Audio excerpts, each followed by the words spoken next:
spend the night here. So let's, we're just gonna let people settle in. If anybody else comes in, they can sneak in and find a seat. But before I start the presentation, Ken, because we're not going live yet. Thank you. All right, good. Cookies, drinks over here.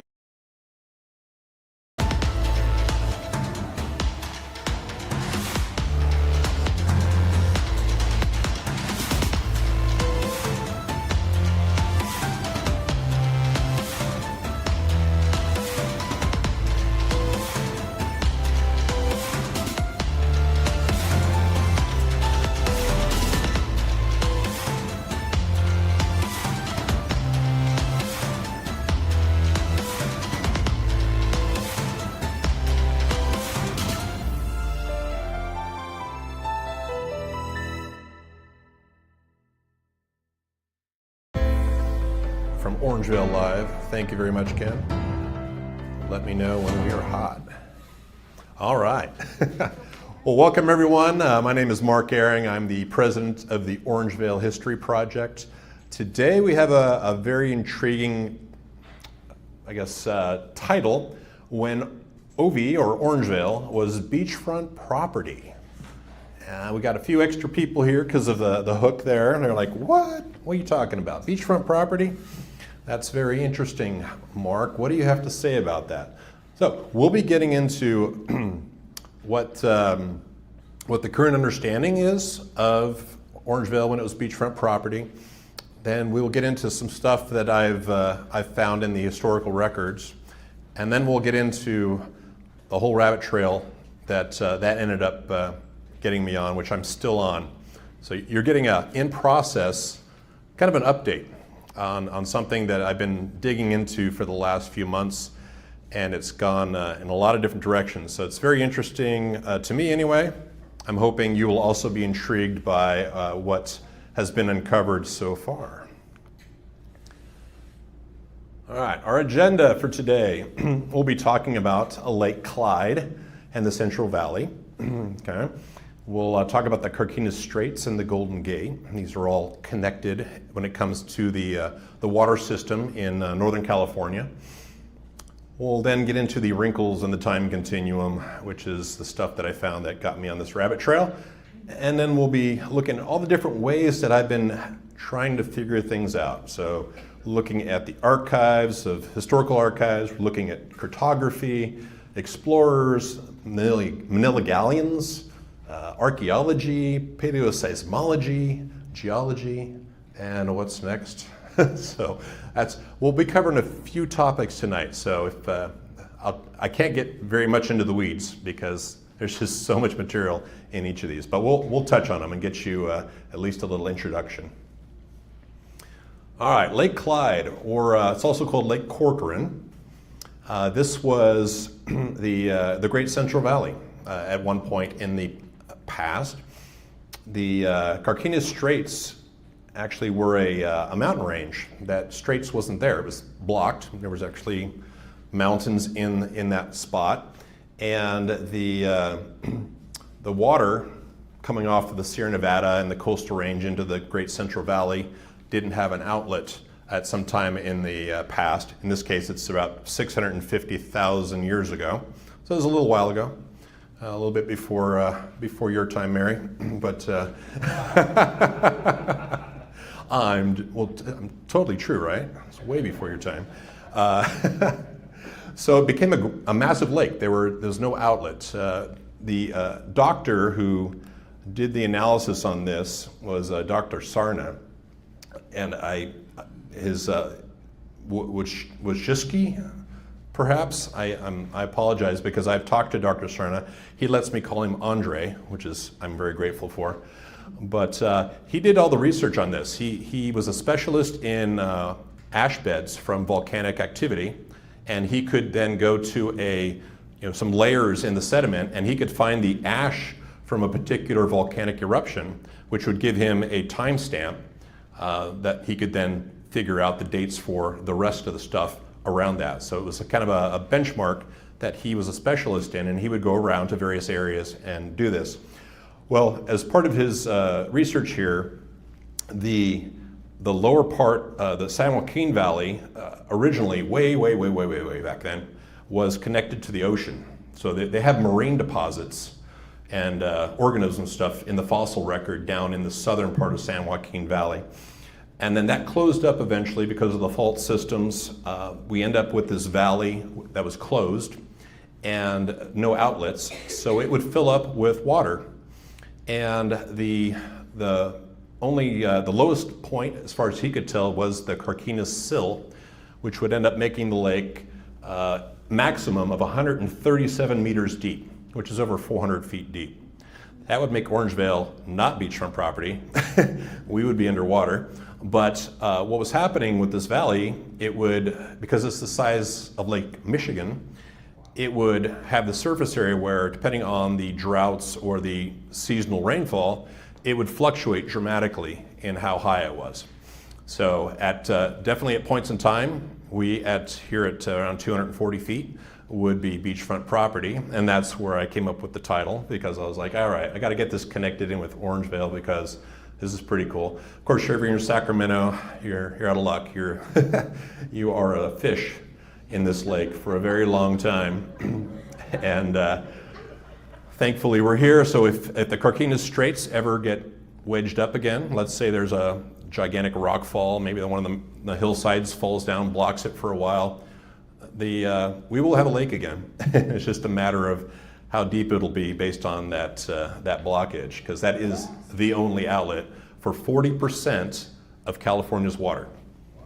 40% of the water runs through the Carquinez Straits. That's a pretty crazy amount of water that's flowing through there. So let me keep going here.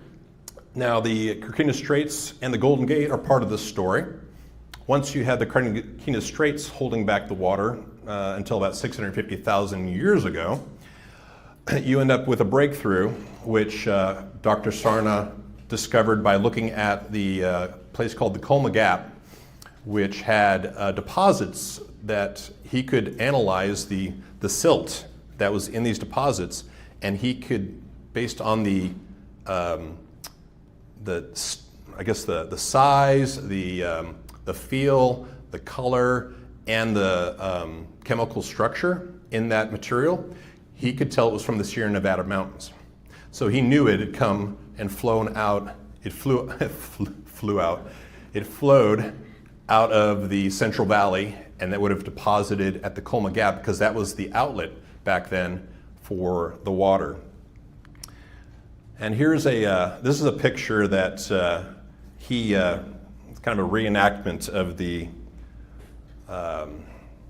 way the faults were back 650,000 years ago. And unfortunately, I don't have my pointer with me, so what I'll do is I'll run over here. Well, actually, no, I think I did this. Yes, I did. So the Carquinez Straits come around this side. Whoops. Are right up here, where that arrow is. You have Lake Clyde, which at this point in this diagram, he's got it at 125 meters deep, so a little shallower. Danville is here in the water. So that's it's interesting to see where the water level would have been with this. But once that strait opened up, the water then flowed in the 650,000 years ago. It flowed down into this gap that was just south of San Francisco. So the international airport would be about here, Daly City and stuff, down south here, and Colma. So the city of Colma, if you've ever been there, that's in the Colma Gap. So way back then, this was here, and what happened was the fault zone has moved in that many years, and you have, let me show you there we go. So what he did is again, this is based on estimates, right? We kind of know what the fault does now, kind of how fast it's moving on each area. And so what he did is he kind of rolled back time. If I could turn back time, So what he did was he took the 38th parallel, and here's the 38th parallel, and you can see how far it moved from today when he rolled it back. So he did a rewind.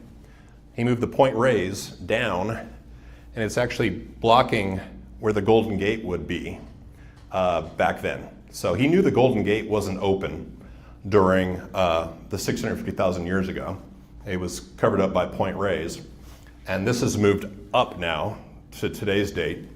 The other thing interesting about this is the faults are moving at different speeds. So you can see the 38 on the left is quite a bit different, how far it's moved, compared to the 38s over here on the Hayward Fault. So that makes it a very complex system. So you have plates moving at different speeds and rubbing against each other. You end up with, of course, seismic activity. The way the mountains and the way the gaps open up varies depending on how those have moved through geological time. So it's something that Dr. Sarna, again, came up with for his paper. And his estimate was that this was here for a while, and this eventually closed up because of the fault movement. And at that point, he says the Golden Gate took over. Okay, that's what his paper is said, and it's what the current geological understanding is if you go to your geology class in your universities. So with that, let's move on to the wrinkles in the time continuum. Oh, wow. So I was reading a book because I was looking for more Native American background for Orangevale and looking for different people who lived further back in California time who might have given us some hints about what Native Americans, how they were living, how many there were, perhaps some hints about villages in Orangevale. So I bumped into this gentleman, William Heath Davis. He wrote his memoir, 60 Years in California, A History of Events and Life in California, Personal, Political, and Military under the Mexican Regime. He moved to California in 1831, and he was here throughout the gold rush, and he wrote his memoir in about 1889, which is a year after Orangevale was founded. And one of the things he has in his book, I was just reading along, learning about the Californians and how they did their cattle and all these interesting things. And then he comes up with this story, and I'll read this to you. A curious tradition was current in regard to the Bay of San Francisco, which greatly interested Mo Frost. He was a French scientist who happened to be in the area at the time, as well as myself and others who heard it. Captain Richardson, who was a famous Yerba Buena resident at the time, who's been mentioned before in this narrative, had in his employ at that time an Indian by the name of Monica, or Monica, I'm not sure. I apologize for butchering the name. He was about 80 years of age, but still active and vigorous, and was employed by Captain Richardson as a boatman on the bay in launches which were used to run between the shipping and different points to convey goods back and forth. This old Indian told Captain Richardson that the story had been handed down from his remote ancestors, that a long way back there was no Golden Gate, that between Fort Point and right across to the north it was all closed by a mountain range, and there was no access to the ocean there, but the natural outlet of the bay was through the Santa Clara Valley across the Salinas Plain to the Bay of Monterey, that in a tremendous convulsion of nature the mountain barrier between the bay and the ocean was thrown down and a passage made where the Golden Gate now is. And this became the entrance to the bay. In the course of time, Santa Clara Valley and the other land between the lower end of the Bay of San Francisco and the Bay of Monterey became drained and elevated. I'm like, what? And I had never seen anything about this. I was like, why haven't I heard about this? This isn't in my history books. I've never seen anything about this. I started digging. I'm like, okay, somebody must have written about this. Some historian has probably explained this away somewhere, and I couldn't find anything. I'm like just nobody's touching it. Like nobody wanted to touch it.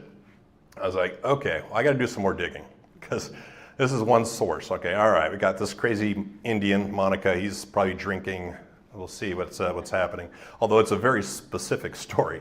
That was not coyotes and hummingbirds type stuff, which we'll see later. Then I found a second source that kind of went on the same theme here.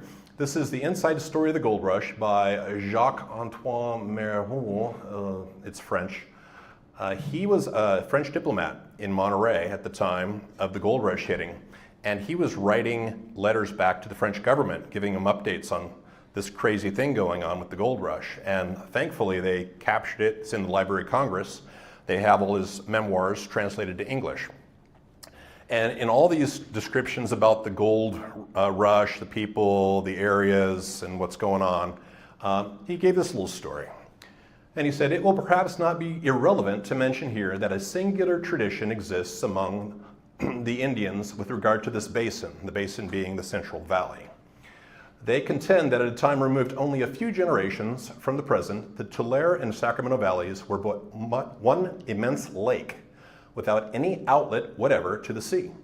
During a severe upheaval of the land, they said, there opened in the Central Range the passage known today as the Straits of Carquinez, and in the Coast Range that which forms the entrance to the San Francisco Bay, and that then the waters bursting through these two openings to the sea left dry this immense plain that reaches from the northern to the southern extremities of the country. Like, what? So I'm like, whoa. Okay, now I got two different sources telling me something in a similar vein. They're a little different, if you noticed, right? This one talks about the Carquinez Straits and the Golden Gate just blowing out at the same time and draining the lake.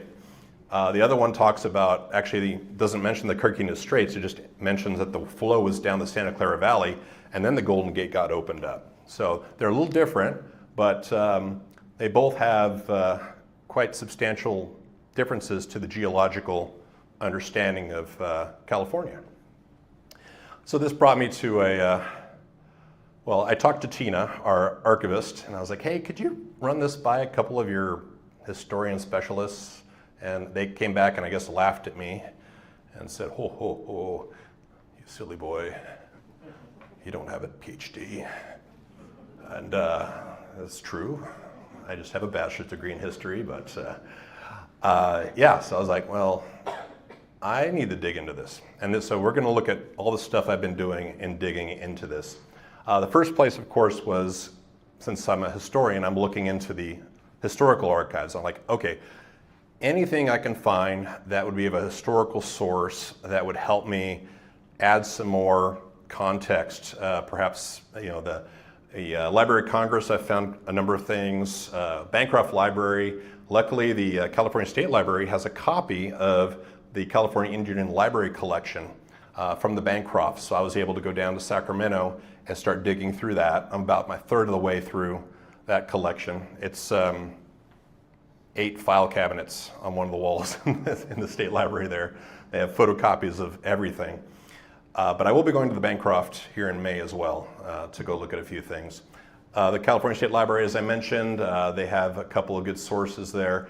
And then one thing I haven't gotten to yet is the Santa Barbara Mission has the collection of the Padres' memoirs, their diaries, their journals, and they would have been, of course, some of the first non-natives who would have been working with the Native American, the tribes, and perhaps wrote down some of those stories that, of course, I'm getting second or third hand from these other sources.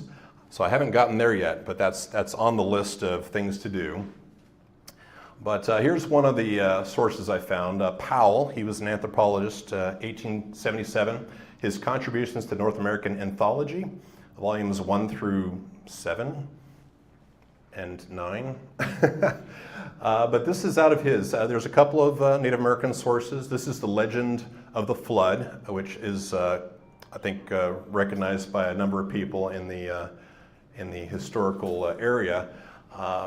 It's got some fantastic components to it, but what's interesting is they do come up with this, they have a great flood. I'm not going to read this whole thing to you, but there was a great man, there's some fertility, there's some blessings, there's people sleeping, and then he couldn't get wounded, and then at one point, yeah, so at the top they talk about the Sacramento Valley. All of a sudden there was a mighty rushing of water. The whole valley became a big water that no one could measure. Everybody fled. They were being overtaken by the water. Then you get all the way down to the bottom, and there's this great man in heaven, and then he spoke to the great man and commanded him to let the water flow off of the plains which his ancestors had inhabited. The great man did this, he rent open the side of the mountain and the water flowed away into the big water. So from the Sacramento Valley, it flowed into the big water. So this is, I was like, okay, well that has some correlation with the, it has some, extraterrestrial, I guess I would say, components to it, but it does cover it a little bit.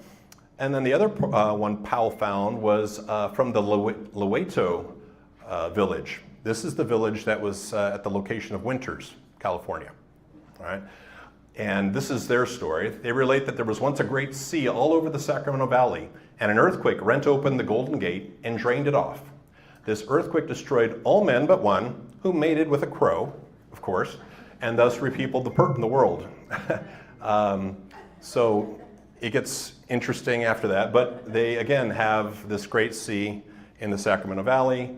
They have it opening up from an earthquake and the Golden Gate. So I'm like, wow, okay. And I'm giving you just some of the kind of the more cool samples because I can't cover everything in the time we have. So going on to cartography, I'm like, okay. So we're talking about the Golden Gate getting rent open. So at some point it was blocked off. I'm like, all right, so let me start with the maps. I'll go look at the maps, see when did we find the Golden Gate, the San Francisco Bay. So from a coastal perspective, the San Francisco Bay, it doesn't show up on maps until 1775, a year before the United States of America. It took a land-based accidental exploration by Portola to discover the bay in 1769. The reason he went wandering to it is interesting in itself. There was an explorer, Vizcaino. He discovered the Bay of Monterey, and he wrote back to the Spanish government about the just amazing bay that he found, right, Monterey. And when you look at the historians and how they cover Vizcaino's story, is they say, oh, he was exaggerating, like off the charts. He just was trying to make it look good. And so he talked about there was a ton of Indians, and there was a lot of water. The rivers were huge, and so it was a great place to put a presidio to then protect California from any English or whoever that come through, and also to support the Manila galleons that were coming from the Philippines over this way. What's interesting is that Portola took his verbatim description of Monterey Bay, and almost 170 years later, right? So we have a 170-year gap between Vizcaino and Portola showing up at the Monterey. He didn't recognize it based on Vizcaino's description. He kept walking. He went right by Monterey Bay, and that's why he ended up at the San Francisco Bay. So I was like, that's interesting. But something to think, just keep in your mind as we're going through this. This is from the Spanish voyages of the northwest coast of America in the 16th century. Mr. Wagner, 1929. He did a fantastic job of kind of capturing all the journals, the logs of the explorers, and putting them in English so that you could look and see what they were talking about. And this particular excerpt here is from the Mr. Ascension. Padre Ascension was his name. He was with the Vizcaino expedition in 1602, 1603. He talked to some Indians at the latitude of 39 degrees. They were off by a degree. This was discovered by Davidson later on. So they were actually at 38 degrees, which would put them at Point Reyes. And he said, at the latitude of 39, or in this case 38 degrees, corrected, 10 leagues inland from the coast of this same sea, 30 miles from Point Reyes, they told us there was a lake, which they called Laguna de Oro, where the Indians collect quantities of gold, and it's all surrounded by many towns. They have, it's well settled. There's a king, he's got a crown of gold. It's getting pretty exciting here. We pay him vassalage and tribute, blah, blah, blah. And they take the gold out of the lake they just mentioned. That's where they get the gold. It's very fertile, pleasant, good climate. The Indians made a sketch showing that the country from the lake to where Rio Coronado lived was all full of large towns from which the gold inhabitants extracted, brought to him. Let's see, food, blah, blah, blah. I'm going to get a little further. They told us that the seacoast makes a turn around the land towards the east as they sketched it as entering the land. They do not show any end to it, but say that it is very wide and that they do not know how to place any end to it. We consider it certain that this is the Sea of California, which runs on between the two lands of California and New Mexico to a communication with the ocean of the north by the strait which they call Anian. This is also ignored. This gentleman was, when you read his letters back to the Spanish government, he gets very, very elaborate about all the pearls and gold and silver and all the people that are going to convert and all that stuff. So as soon as that starts happening, people discard it's like baby out with the bathwater. They discard this stuff. So you've got the Indians in Point Reyes explaining about a giant lake that they can't see the ends of, the north and south ends of. It's 30 miles inland from Point Reyes. It's the Carquinez Straits. And I'm like, well, that's interesting. This is in 1603. I'm like, whoa, that's very crazy. The other bizarre thing that I'll just share with you is there is Drake. Well, I'll get to it in a second here. We'll get to it. But this map here, have you seen this map of California when it was an island? Okay, yeah, there's a few of you. So Padre Ascension made this map based on this story he got from the Indians and also another story we'll get to in a little bit. He made this, he sent it back to Spain. It got commandeered, the privateers from Holland, the Dutch grabbed the ship, they stole the map, and this is actually a map from a Dutch cartographer. He's like, oh man, the Spanish, we got their secret map, now we know what it really looks like. And so he started the map of California as an island, which lasted about 150, 200 years. And it was, and in historical circles, this is like the biggest flub, biggest typo ever made in cartographic history, right? But I've never heard it explained how we got to this island until I've looked into this right now. People have made like guesses about why it ended up like this, but I really think these stories is what got him thinking that this was there was a big channel that went back there. All right, Explorer Conundrum. Oh my goodness. So we had between 1542 and 1596, we had quite a few explorers go along the California coast, looking along, making sure we knew where everything was at. I have 6 here, including Sir Francis Drake of English privateer fame. And the ones in orange are ones, well, let's just say when you go to a historian and you get an article about why didn't any of these guys find the San Francisco Bay? Because none of them did. It took a guy walking over land in 1769 to find San Francisco Bay. So none of these blokes found it. And so the stories, the explanations come out, well, they had bad weather, which there was some bad weather, fog, right? It was foggy all the time. They were looking the wrong way, you know, they were peeing off the wrong side of the boat when they drove by. No, they didn't say that, but they were too far off land. There's quite a few, I mean, it's very creative, all the things that historians have had to come up with to explain why these guys couldn't do their job. And they found everything else. Vizcaino in 1603, if you look at his map that he detailed of California, it is precise. It's got Half Moon Bay, Point Reyes, you know, Monterey. It's got everything very detailed. And I went to the state library just to look at his map because I was like, I really want to look closely at this thing. But when you look between Half Moon Bay and Point Reyes, that's the Sea of the Farallones. You've got the Farallon Islands on his map, and you just have this shoreline. There's nothing of consequence. And the ones in orange, those are the ones where there was no fog to blame. There was no storm to blame.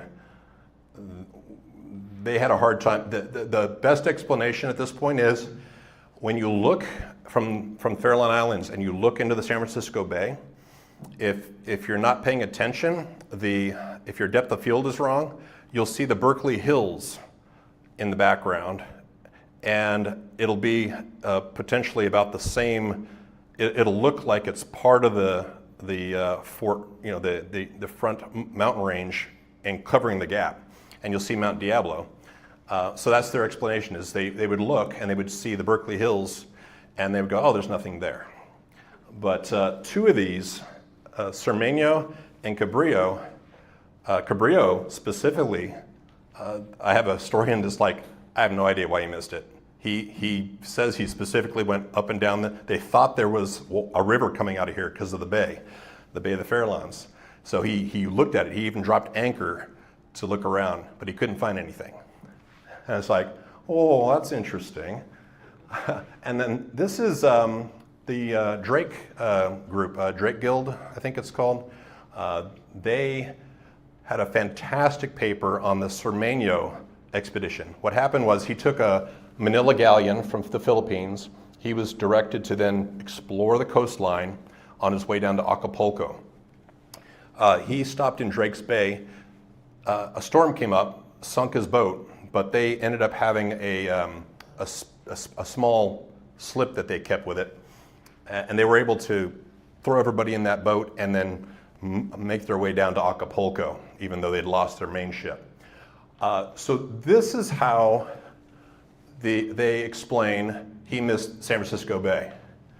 So from Drake's Bay, instead of going down to this point, he drove his little boat with 50 people in it. He decided to drive out to sea to go by the islands. And then once he went by the islands, he went all the way back to the coast to run very close to it. And I'm like, really? Really? But this is the kind of stuff that, I mean, how else do you explain how this guy missed, because this was his mission. He was actually scouting along the coast looking for details, and he missed the biggest bay on the west coast. It's absolutely crazy. So the galleons, these are really cool. Magellan, he found the Philippines. They took it over. The Spanish took it. They founded Manila, and then they started the trade with China and the Far East. And what they would do is they would run a galleon from Acapulco through the southern waters over to Manila, and they would take the westerlies across the southern hemisphere. They get to Manila. They would unload their gold and silver to pay for the Chinese goods. They would load up with silks and porcelains and whatnot, and then they would go up to Japan, and then they would go across in the 41st parallel, and take the easterlies across the northern hemisphere, back over to the California coast, and then take it down to Acapulco. So that was the route, and they did this for 250 years. Okay, each year, one ship went over, went back, 6 months, 6 months. And so for the most part, average, it was one ship a year. Sometimes it was two, sometimes they missed a year. So you have these ships going by the California coast during 250 years of time here.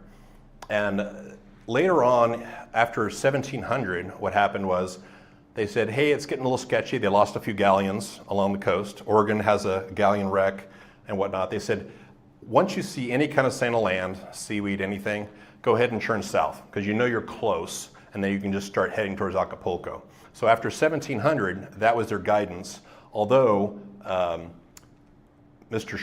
Schurz, who did the analysis on the galleons, said that they would sometimes take the regular route across to Cape Mendocino and then come down, and then sometimes they would do the shortcut. So estimate 150 galleons cruised by the Farallon Islands and the San Francisco Bay during this time period. Very interesting. So let's look at archaeology.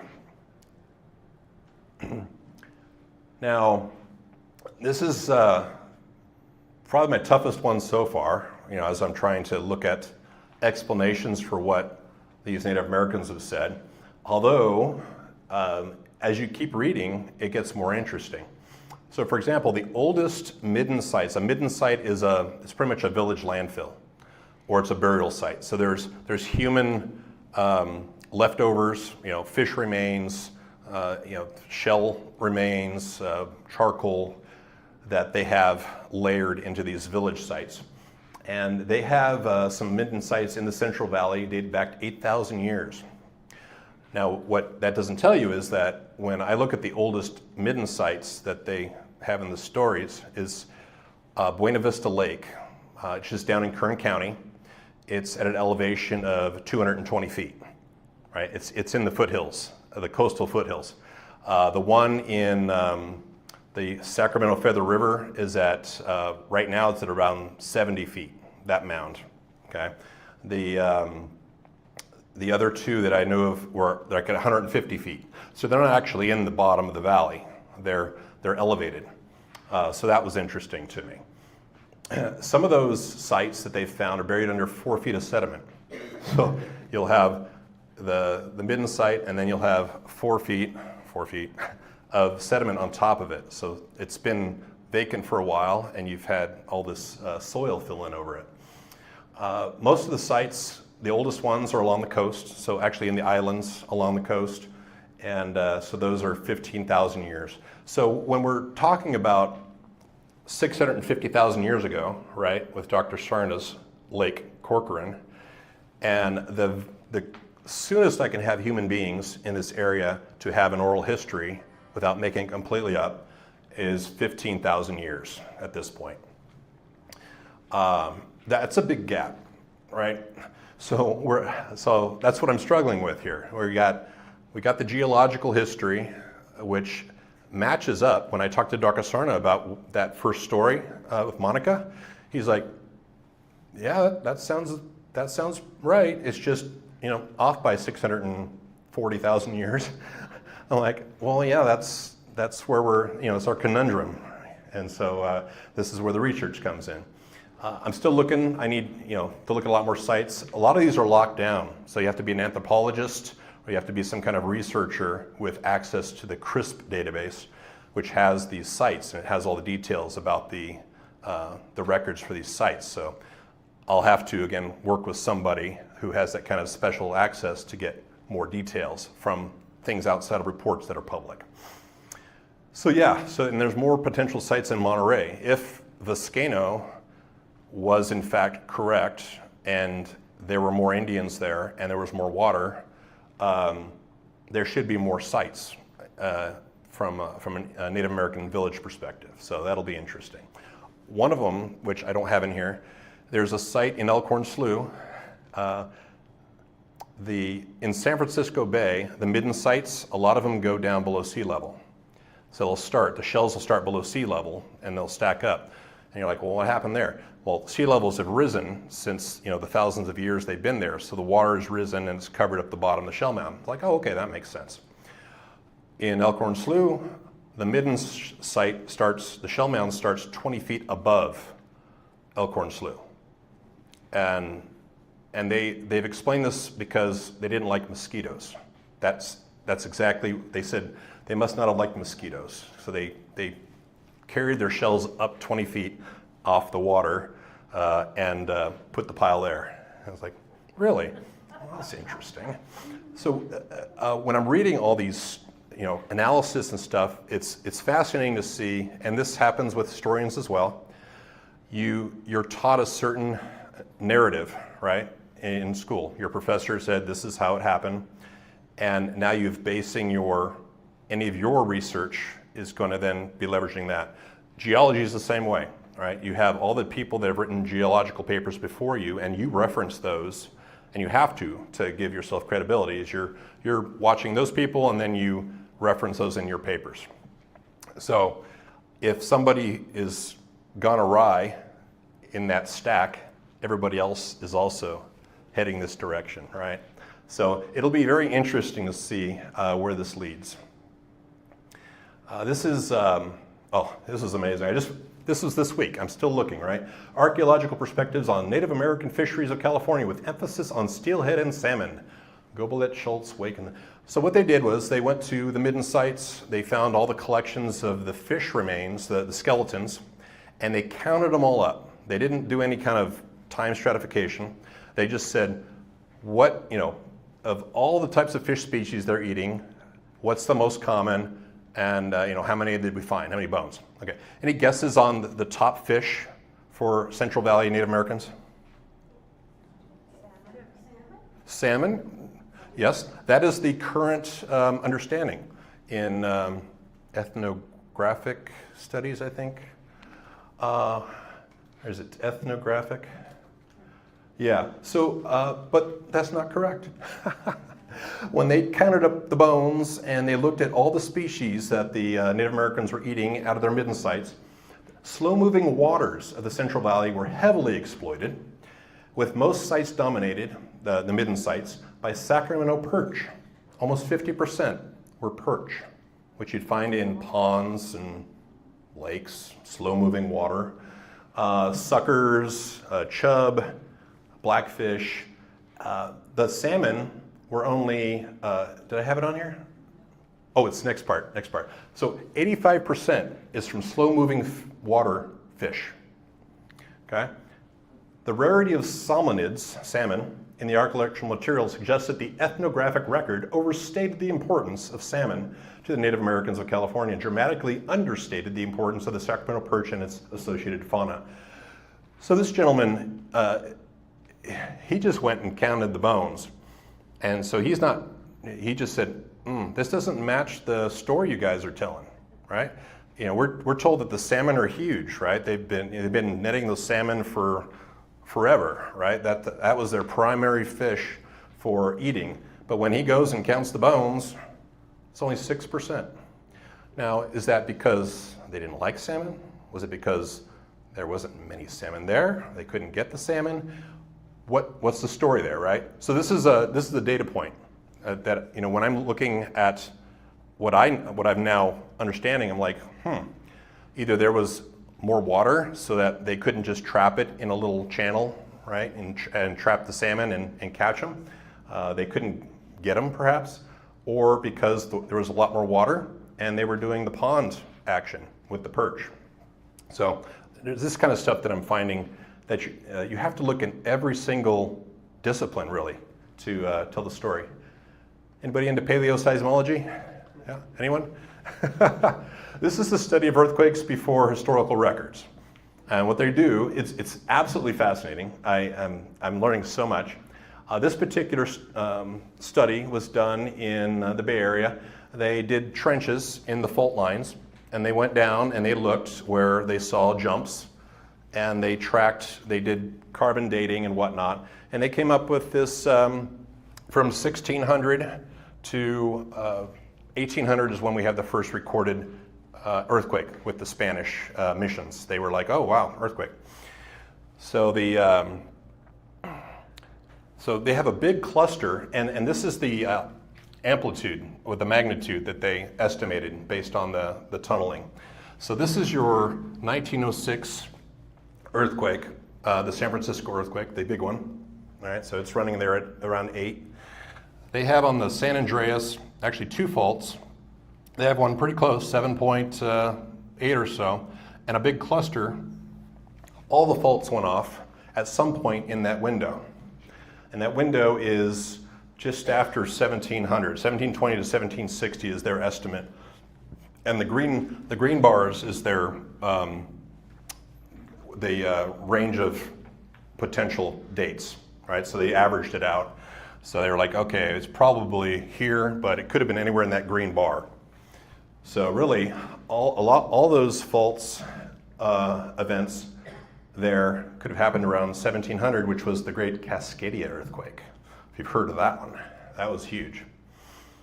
This is the second one, paleoseismic records of peninsula segment earthquakes on the San Andreas Fault near San Francisco and possible, it's the San Andreas Fault, the North San Andreas Fault, linkage to Cascadia.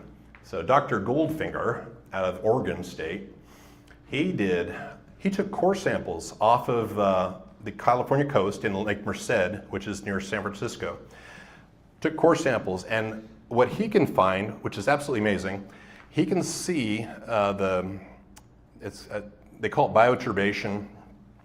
It's where if there's a shaking, you'll see the silt in the core, you'll see a disturbance. Like, the silt will be very steady. It'll kind of just settle on the ocean floor.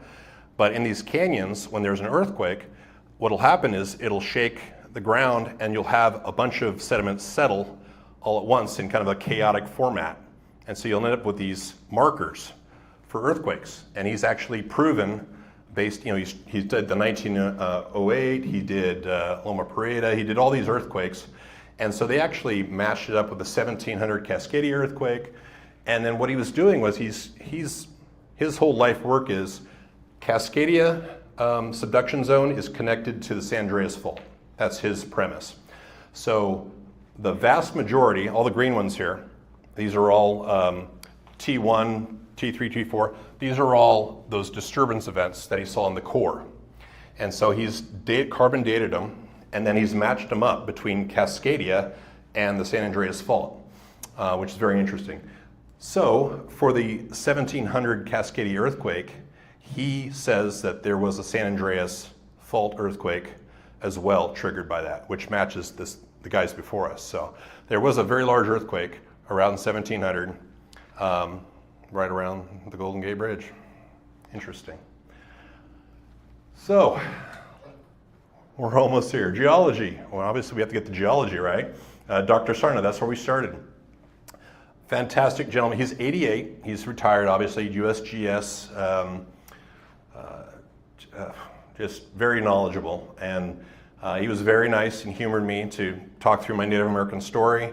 And I said, I've got a problem here, right? I've got the human record, and then I've got, of course, your paper. And they sound really similar, but obviously the dates are off just a little bit. So what do we do here? Help me understand geology and help me get through this. And so we've been talking about, okay, was there like a clock sequence with the fault zone, right? They're moving. Did the Carquinez Straits get closed again, right? So in 650,000 years ago, they opened. Was there another landfill that closed it and we ended up with a lake again? Or did something else happen? What's the possibilities to have something more recent in human history, which is typically the Holocene. That's the last 15,000 years is the Holocene period in geological time. The other thing, he was like, no, I don't think so. I was like, what about the drainage? So Monica talked about the Carquinez Straits draining not through the Golden Gate, but down the Santa Clara Valley, right? Into Hollister, down into the Monterey Bay. Which, again, if Vizcaino is still seeing giant rivers there in 1603, I'm like, well, that's interesting. It's not diagnostic, but it's interesting to see his description of Monterey compared to what it is today.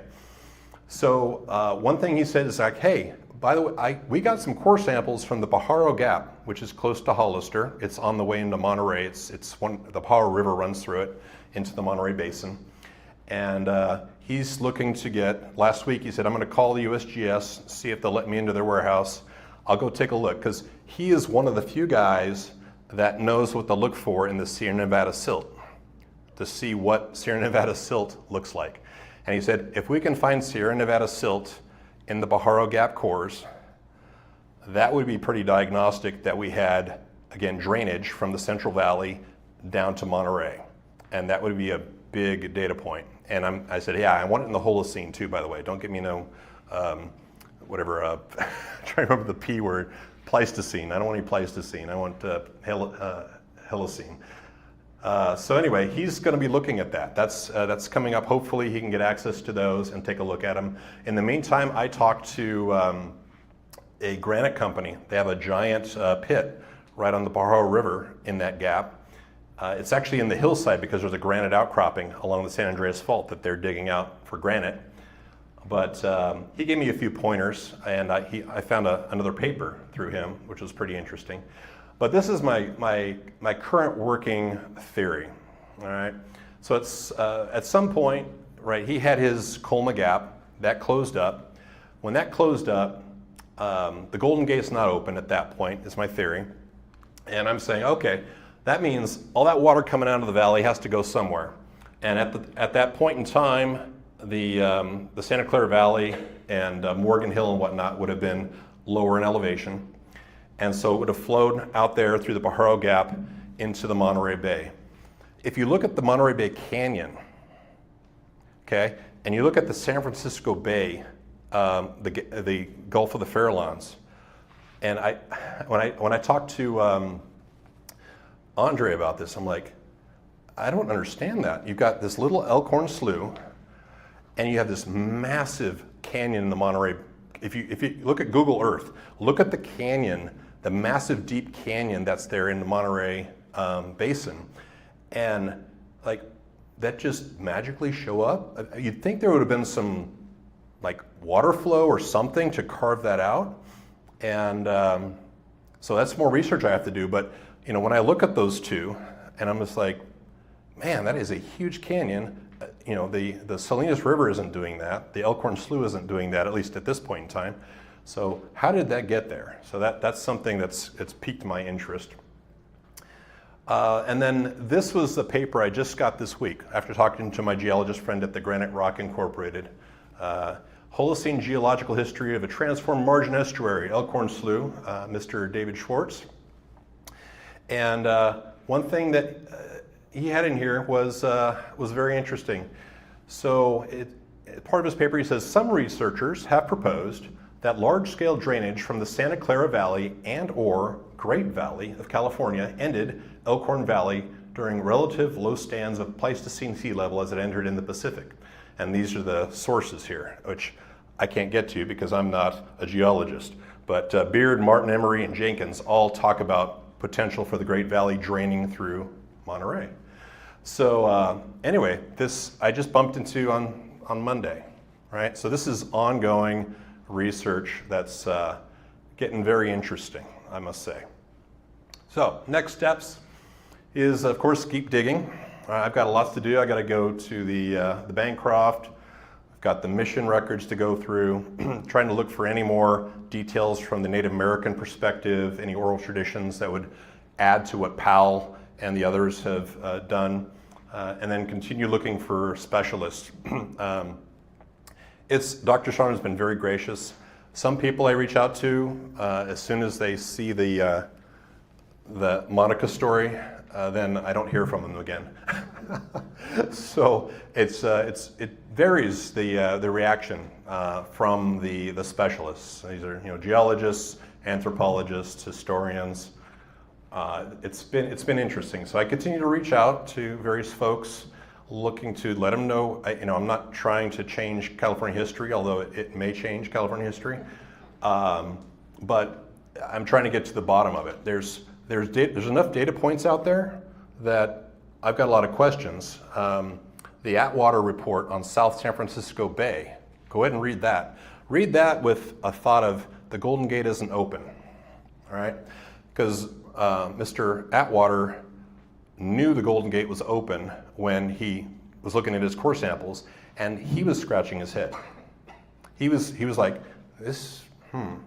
well, maybe we had some seduction going on.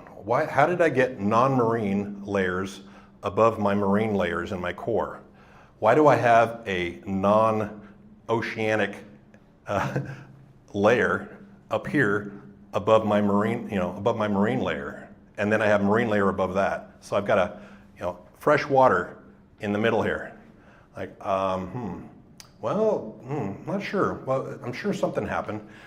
So those are the kind of things that, again, if your narrative is this is how you know things happened, you can get blind to data points that might actually, in fact, point to something that's a completely different story. So keep that in mind as you're doing your research and whatnot. So with that, I will say thank you very much for listening, being patient, and mostly not falling asleep. Thank you for that. But we'll go ahead and wrap it right up now for Mr. Ken Benedict. Thank you so much for live streaming this, sir. And we will talk to you all later.